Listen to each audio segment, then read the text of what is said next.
Hey guys, how's it going? Welcome to my video. Just want to do a video on an issue I had on my truck the other day. Had this no had this crank but no start issue. So basically, the truck drove fine all day. There was no check engine light. Haven't had an issue with the truck in a long while. Well, relatively long while. I did get the alternator changed out, I would say about 6 months ago. But aside from that, really didn't have any issues with the truck. Drove it for most of the day, doing stuff here and there, and basically went to a Burger King and and pretty much just got something to eat. Went inside, got something to eat, came out, and couldn't get it to crank over. All right, so it would crank, but it wouldn't crank over. All right, because I was hearing I'm making those noises, but um, it would crank up. It wouldn't crank over. Wasn't able to get it cranked over, and I tried to, start up at least 20 times. And basically, the first thought that came to my mind was maybe it was the battery. Now, I had the battery changed up about a month ago. Got a brand new battery, one of those value batteries from Walmart. I know a lot of people have something to say about it, but I've had those before and they lasted me pretty good. They lasted me as long as any other battery has lasted me. But I thought maybe I had a bad battery. So, but here's the thing. The cranks were very, very strong. It wasn't like it was a weak crank. Now, if it was a weak crank, I would have known probably 100% it was some kind of battery issue, charging issue, etc., etc. One of those things.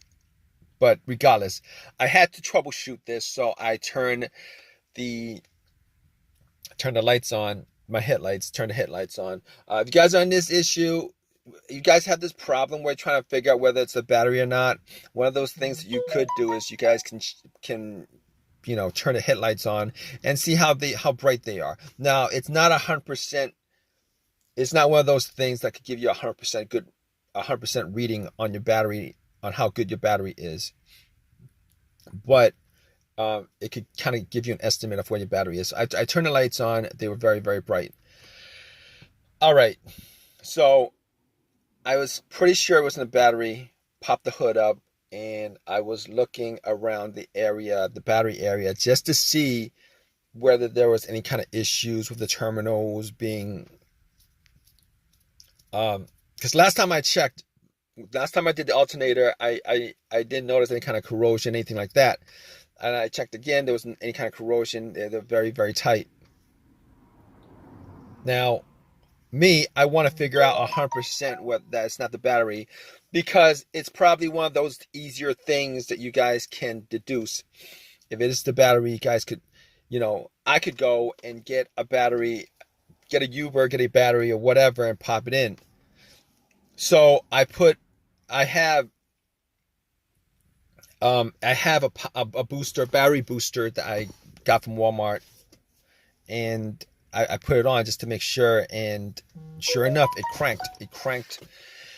And it cranked. It cranked like before. There was no difference. It cranked like before. There was no difference. So at that point, I ruled out the battery. Now, if you guys didn't know, what else to look for, and you guys are going down the list, okay, the alternator can be ruled out, because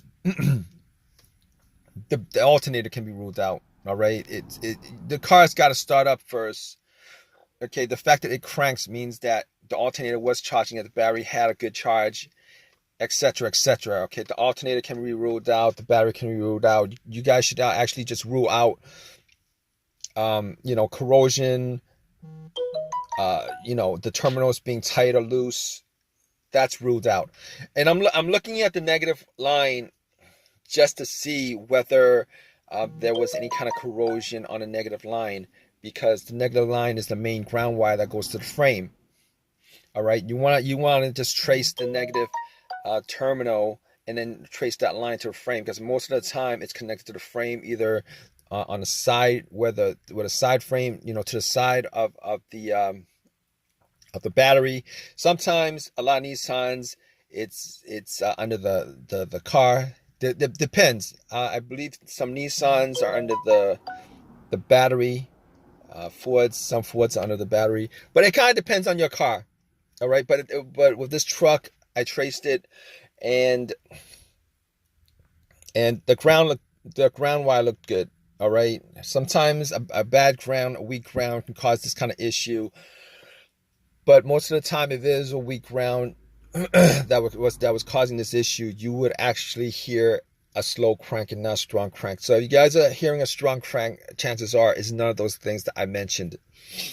Okay, so basically, at that point, I could rule out the starter too.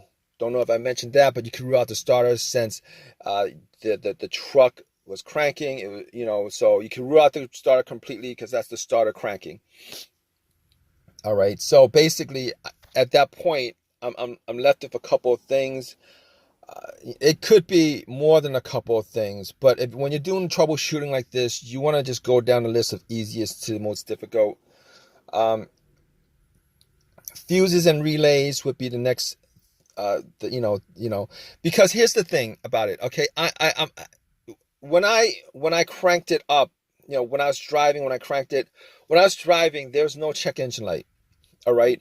As far as any of the other stuff that could be causing this, the mass airflow sensor, the camshaft, crankshaft sensors, the throttle position sensors, every one of those things have a sensor. All right. And if one of those things was causing my truck not to turn over, definitely would have a check engine light. Would have the check engine light. So I pretty much just ruled those things out. I ruled those things out because there was no check engine light at all.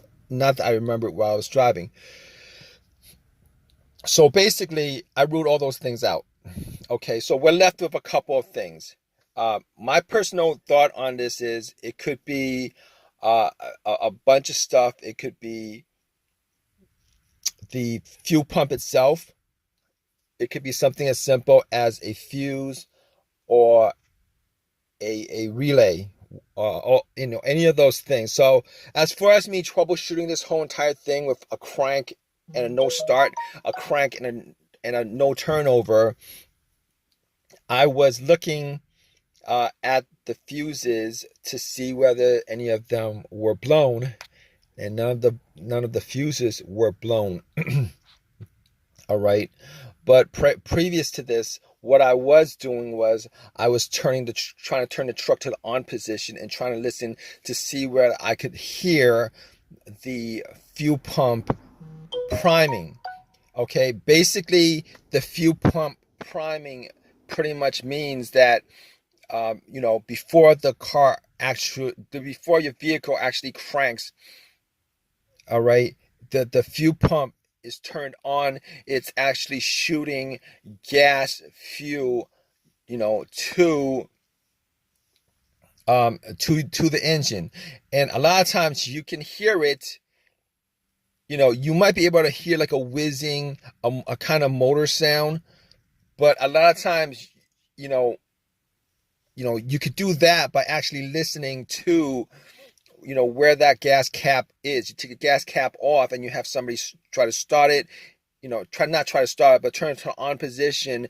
And if you hear some kind of whizzing sound, normally that means that the fuel pump is actually working. Now, I was trying to do that inside the truck. It was very, very, very difficult. I turned everything off. The blower motor, everything off. I turned it off, try to start it, try to put it to an on position and see if I could hear the fuel pump priming. Now, I didn't have anybody else in the truck to actually turn it to the on position, and me just, being outside the car listening to, seeing if I could hear some kind of, whizzing sound coming, from where the gas cap area is. So basically, I wasn't able to get that. I wasn't able to listen to it. Wasn't able to hear much inside the car, so wasn't able to determine whether it was fuel pump or not. But here's the thing. All right. So basically, I'm out. I'm looking at all the fuses. I do have one of these simple OBD2s. I do have one of these simple OBD2 readers that I got from Walmart for like $20, and I plugged it in. Now, here's the thing about it. It could be, the car's computer not able to connect to the car for whatever reason. It could be a blown fuse or whatever, could cause one of these cranks but no start situation. All right. So basically, I plugged it in, and it went through everything. It read through everything. It scanned through everything. Came back with all the data. There was no check engine light. There was no auto monitors were clear. All the sensors were cleared. So I know for a fact at that point that it wasn't any of the other things that had a sensor in it, like the mass airflow sensor. I already mentioned this before. If you don't get a check engine light with this situation, if you don't get a code for any of those things, like the a check engine light, or a code for a mass airflow sensor being out, a code for the camshaft, crankshaft, any of those things, you get no codes whatsoever in this scenario. Okay, there's a very, very high chance that it's none of those things. So you can actually just troubleshoot that out of the way. All right. So I was like, okay. OBD2 reads nothing. Unplugged it. I'm good with that. So basically, I got to the fuse. I got to the fuse box, and pretty much found the relay for the fuel pump. All right. Now, what I did was I swapped one relay for another. All right. Found a similar relay with the same numbers on it. Popped it in, and guess what, guys? Bam! It actually cranked over. It cranked over. It ran. It ran good. All right, it ran with no problems, ran like before. So what I do next? Obviously, if you guys are up to this point, it's been figured out that it's actually, I thought it was either the fuel pump or the relay, one of those things. All right, I was hoping it wasn't the fuel pump, because that would be a bigger issue, bigger fix. So since it was the relay, guys are in this situation, and you guys lucked out as far as it being the relay. It's a pretty simple thing to get. Obviously at AutoZone, Pep Boys, AutoZone, Advanced Auto, any of these places you guys could go to, pretty much give them the info of your vehicle. Sometimes the relays are actually out in the aisle somewhere with the fuses, but got the relay. Put the relay that I substituted back, popped it in, and haven't had an issue since. So there it is. That's the whole entire troubleshooting as far as this situation is concerned. Hope that you guys got as lucky as me with this situation that I had. It could have been something else that was probably a bit more problematic, or more to work on as far as getting the truck started, but got the truck started. We're all good on that. If you guys in this situation, check out the relay. Okay, this is a crank but won't turn over, no start issue. All right, guys, have any comments? Please leave your comments in this comment section. Please subscribe. Please give me a thumbs up. Really do appreciate it. You guys are awesome. All right, take care.